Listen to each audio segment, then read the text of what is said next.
Literature is Mean Girls. It is especially connected through the books Animal Farm, Lord of the Flies, To Kill a Mockingbird, and Julius Caesar. These books are connected through theme, segregation, imagery, and foreshadowing. Follow me! This next scene is so fetch. It allows us to imagine Katie's stories of Africa through the books Julius Caesar and Lord of the Flies. Being at Old Orchard Mill kind of reminded me of being home in Africa, by the watering hole, and the animals are in heat.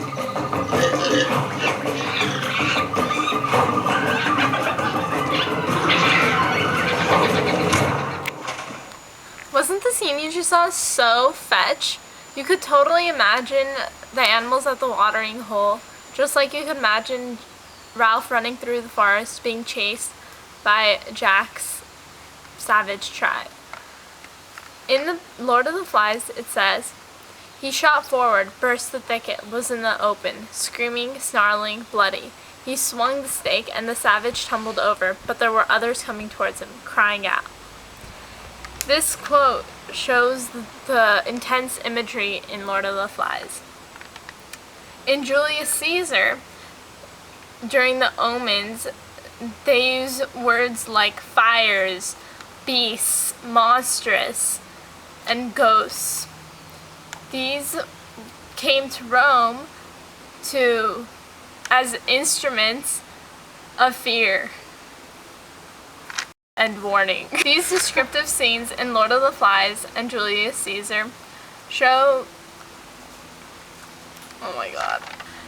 These descriptive scenes in Lord of the Flies and Julius Caesar compared to Katie's imagination in Mean Girls. The following scene is gruel because it illustrates segregation, just like in To Kill a Mockingbird and Lord of the Flies. Friends, janky jocks, Asian nerds, cool Asians, varsity jocks, unfriendly black hotties, girls who eat their feelings, girls who don't eat anything, desperate wannabes, burnouts, sexually active band geeks, the greatest people you will ever meet, and the worst. Beware of the plastic. Segregation is present in both Mean Girls, To Kill a Mockingbird, and Lord of the Flies. In Lord of the Flies, the boys split up into two groups, symbolizing the separation of man. Jack's tribe discriminates against Piggy because of his physique. Just like Piggy, Tom Robinson is discriminated against because he is black. This connects back to the segregation that occurs in Mean Girls. These following scenes demonstrate foreshadowing, similar to Lord of the Flies, To Kill a Mockingbird, and Julius Caesar. You're in. Sorry. I'll be careful. This one hit me like a big yellow school bus. Katie, what do you say? Take that fake apology and Ah! That bus almost hit me, just like in the scene we just saw. Those scenes showed foreshadowing, like in the books To Kill a Mockingbird, Lord of the Flies, and Julius Caesar. In Julius Caesar, at the beginning of the novel, the soothsayer says, "Beware the Ides of March." And then on the Ides of March, Julius Caesar gets stabbed. This exemplifies foreshadowing. Also, in Lord of the Flies, there's a small fire that gets out of hand. This tells the reader that something bad will happen later on in the story. And sure enough, later in the story, there's a large fire that consumes the entire island. This is the second example of foreshadowing. The last example of foreshadowing is in To Kill a Mockingbird. After the trial, we see Bob Ewell threaten Atticus, and later, after Scout's pageant, the reader sees Bob Ewell attack Atticus's children. This is the last example of foreshadowing, and foreshadowing tells us that literature is Mean Girls. This following scene shows the theme of Mean Girls. It connects to Lord of the Flies, Animal Farm, and To Kill a Mockingbird because it shows flaws in human character. Miss Carolyn Craft seriously needed to pluck her eyebrows. Her outfit looked like it was picked out by a blind Sunday school teacher. And she had some 99-cent lip gloss on her snaggletooth. And that's when I realized, making fun of Carolyn Craft wouldn't stop her from beating me in this contest. Contestants, find the limit of this equation.